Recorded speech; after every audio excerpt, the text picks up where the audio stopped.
안녕하세요. 조약사의 건강비책TV에 오신 여러분을 환영합니다. 오늘은 기능의학에 다녀오신 분이라면 한 번쯤은 들어보셨을 부신피로증후군에 대해서 알아보겠습니다.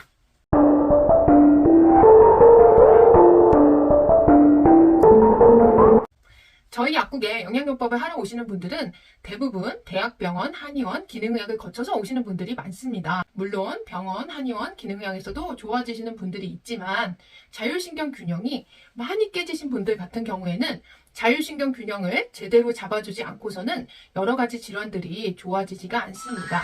부신은 신장 위에 붙어있는 기관을 말하는데 갑상선과 더불어서 우리 몸의 자율신경을 호르몬을 통해 조절하는 아주 중요한 기관입니다. 굉장히 많은 혈관이 분포하는데 혈관 안에 산소가 잘 운반이 되는지를 파악하여 자율신경을 조절하려는 것으로 생각됩니다. 그만큼 산소가 운반이 잘 되는가 안 되는가 하는 거에 따라 교감신경이 항진되기도 하고 부교감신경이 활성화되기도 합니다. 부신에서는 우리가 잘 알고 있는 호르몬인 코르코스테로이드, 성호르몬, 교감신경을 항진시키는 아드레날린이 분비됩니다. 주로 교감신경에 관련된 호르몬들입니다.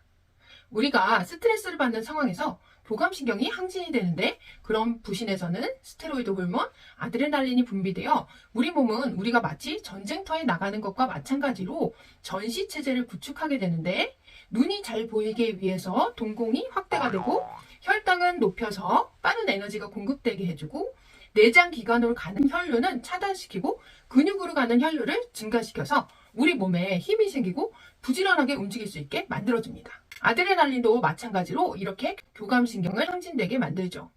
그런데 이런 상황이 오래 지속이 되면 우리가 위기 상황에서는 필요한 일들이 부작용이 되어 나타나게 됩니다. 우리 몸은 항상 위기 상황이 아니고 우리가 생활을 하면서 밥도 먹어야 하고 잠도 자야 하는데 이런 전시체제에서는 밥도 못 먹고 잠도 못 자고 보초를 서야 하는 것과 같은 상황이 되는 거죠. 그래서 불면증, 소화불량이 생깁니다. 변도 안 나오고요. 전쟁통에 변을 편히 볼 수가 없죠. 아니면 설사를 합니다. 전쟁이 나는데 빨리 변을 봐야죠. 근육에 힘을 키우기 위해서 혈당을 높이니 당뇨병이 생기고 동공은 항상 확대가 되어 있어서 그 안에 자외선이 많이 들어가서 녹내장이나 백내장 등 안과 질환이 많이 생기게 됩니다. 혈관이 수축하여 혈압이 상승하니 고혈압이 생기고 또 심장이 막 뛰니 불안장애, 공황장애, 부정맥도 생기게 됩니다. 교감신경 항진으로 인해 면역체중에서 과립구가 증가하게 되면 과립구 속의 활성산소로 인해서 각종 자가면역 질환이 생기게 됩니다. 암도 대표적인 과립구에 의한 우리 몸의 세포가 손상되어 나타나는 자가면역 질환입니다. 이런 여러 가지 문제가 지속적인 스트레스와 산소 운반이 잘 안 되는 혈 부족으로 인해 생기게 되면 우리 몸은 다시 특단의 조치를 취하게 됩니다. 너무 교감신경을 항진시키는 코르티코스테로이드와 아드레날린, 성호르몬을 확 낮추게 되죠. 이것은 바로 자율신경의 균형을 맞추기 위한 우리 몸의 최선의 방책인데 이렇게 되면 교감이 항진되었던 분들은 지금까지 겪지 못했던 또 여러 가지 문제가 생깁니다. 갑자기 아침에 일어나지 못하게 피곤하고 그 이유는 원래 코르티코스테로이드 호르몬은 새벽 4, 5시쯤부터 분비가 되기 시작해서 우리가 잠이 깰 때쯤인 7시에서 8시 사이에 최고조에 이르는데 그럼 잠이 깨고 일어날 수 있어야 하죠. 그런데 스테로이드 호르몬 수치가 떨어지면 일어나지 못하고 늘어지게 됩니다. 기존에는 교감신경 항진으로 인해서 기운이 넘쳤는데 갑자기 늘어지고 아무것도 할 수 없게 되면 우울증이 생기시는 분들도 있고 갑상선 기능 저하증이 생기는 분들도 있습니다. 그러나 이런 부신 호르몬의 저하는 아주 자연스러운 현상이고 그나마 우리 몸의 손상과 각종 부작용을 낮추려는 우리 몸의 노력으로 인해 생기는 현상입니다. 그래서 부신의 호르몬이 다시 잘 나오게 하려면 부교감신경을 활성화시키고 몸속 산소 운반을 원활하게 해서 다시는 교감신경이 과하게 항진되는 일이 없어지면 정상화될 수 있습니다. 그런데 부신의 호르몬 수치가 떨어졌다고 해서 부교감신경 과다 활성이라고 검사 결과가 나오는 경우가 있는데 이는 아주 잘못된 해석입니다. 이미 심한 교감 항진으로 인해서 너무나 높아진 호르몬으로 인한 여러 가지 부작용을 없애기 위해서 갑상선 호르몬이나 부신 호르몬 수치는 낮아졌지만 교감이 항진된 상태는 그대로이기 때문에 잠을 못 잔다든지 공황장애, 우울증, 불면증, 소화불량, 역류성 식도염, 각종 자가면역 질환과 같은 교감 항진 증상은 여전히 나타납니다. 그런데 이런 상태에서 부신의 기능을 높인다면서 여러 가지 교감신경을 항진시키는 영양제들을 드시게 되면 심하면 스테로이드 호르몬을 드시게 되는 경우도 있고요. 솔직히 교감이 항진된 분들은 영양제도 제대로 소화를 못 시키는 경우가 많습니다.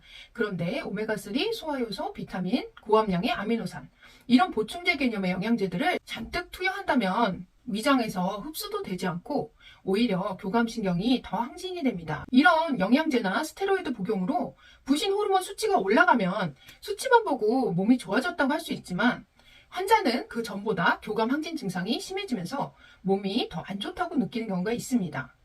일시적으로 기운이 나는 교감 항진 영양제를 쓰면 피로는 풀리고 기운이 나는 듯 할 수 있지만 결국에는 교감을 더 항진을 시켜서 몸이 더 안 좋아집니다. 특히 먹는 의약품인 스테로이드까지 드시는 것은 정말 안 좋은데 경구용 스테로이드의 부작용은 이미 많이 들어보셨을 거예요. 혈당을 높이고 면역을 억제해서 여러 가지 문제가 생기고 부종도 생기고 간 기능이 많이 떨어집니다. 또한 스테로이드가 부신에서 만들어지는 것은 어느 정도 쓰이면 다 제거가 되지만 외부에서 들어온 스테로이드 같은 경우에는 수십 년 동안 몸 안에서 빠져나가지 않으면서 산화가 됩니다. 스테로이드는 콜레스테롤로 만들어져 있기 때문에 기름이 공기 중에서 산패가 되듯이 산패가 됩니다. 이런 산패된 스테로이드들이 수십 년간 몸속을 돌아다니면서 여러 가지 문제를 일으키게 됩니다. 그래서 이렇게 부족한 영양소를 보충을 하거나 호르몬을 보충하는 치료나 영양요법은 항상 한계가 드러나게 되어 있습니다. 특히 호르몬은 아주 미량으로 우리 몸의 여러 가지 장기들을 움직이고 우리 몸을 조절하는 아주 중요한 물질인데 이를 함부로 외부에서 약을 투여하거나 억제를 해서 조절하라고 한다면 굉장한 역풍을 맞게 될 것입니다. 자율신경 균형이 완전히 깨지게 되는 것입니다. 그럼 이런 부신 호르몬이 저하되었을 때는 어떤 영양요법을 하는 것이 좋을까요? 교감신경이 가장 항진되는 원인은 바로 산소 운반이 잘 안 되는 것입니다. 그것은 여러 가지 원인이 있을 수 있죠. 혈 부족 때문에 산소가 운반이 안 될 수가 있고 병원에서는 헤모글로빈 수치가 정상이라고 하더라도 헤모글로빈이 정상적인 모양이 아니거나 스트레스로 인해서 심하게 짜부러들어 있다면 수치는 정상이지만 산소 운반이 잘 안 될 수 있습니다. 또 당뇨가 있어서 적혈구가 당화가 되면 산소 운반이 안 될 수도 있습니다. 이런 여러 가지 요인을 모두 해소해 주어야 비로소 교감신경 항진이 해소되기 시작합니다. 부교감신경을 활성화시켜주는 영양요법을 통해서 전신을 교정해줘야 합니다. 저희 신촌 올리브 약국에서는 간과 심장에 편중된 열을 대소변으로 원활히 배출시켜주고 산소 운반을 원활히 되게 해서 심장을 안정시켜주고 혈액순환을 촉진시키고 점막이나 혈관을 재생시켜주는 여러 가지 천연 성분의 자율신경 교정을 시켜주는 약을 통해서 전신을 회복시켜주는 영양요법을 하고 있습니다. 사람마다 원인도 다 다르고 상태도 다르니 반드시 상담을 받으시고 영양요법을 하셔야 하고 자율신경 균형이 찾아졌을 때 비로소 부신도 정상화되고 갑상선 기능도 정상화될 수 있습니다. 오늘은 자칫 잘못된 길로 가기 쉬운 부신 피로 증후군에 대해서 알아봤습니다.